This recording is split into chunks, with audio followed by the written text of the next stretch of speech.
Allah razı olsun. Öncelikle bütün ülkemizin başı sağ olsun. 6 Şubat depreminde Maraş merkezli 11 il kapsayan büyük bir felaket yaşandı.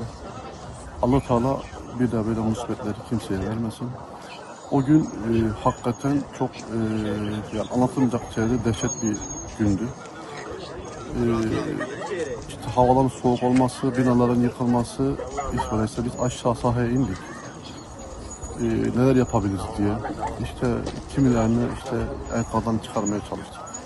İkinci gün Umut Kervanı olarak sahaya indiğimizde yani halkımıza neler yapabiliriz? Önce bir sıcak çorbayla başladık. Ondan sonra işte yemek ikramları yaptık. Tabii arkadaşlarımızın bir kısmı enkazlarda çalışmaya devam etti. Enkazlara can kurtarmaya için uğraştılar. Bunun akabinde tabii biz de İskenderun'da deprem bölgesindeyiz. Deprem bölgesinde yaşadık. Bunun akabinde bizim de 2 tane yeğenim ve halam olmak üzere can kayıplarımız oldu.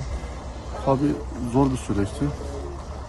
Dediğim gibi yani hakikaten tarif edilemez bir gündür. Yani şimdi yapılan çalışmalarla şu an çok belki büyük bir çalışma yok.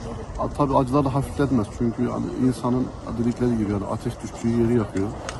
Yani deprem sürecinden sonra elhamdülillah biraz sahada çalışmalar oluyor yani şu an konutlar falan yapılıyor ama yeterli mi? Biz şahsen yeterli görmüyoruz bunu. Yani istiyoruz ki daha da hızlı bir şekilde ilerlesin. Dediğim gibi yani acılar unutulmaz, acılar tarif edilmez. Ateş düştüğü yeri yakıyor.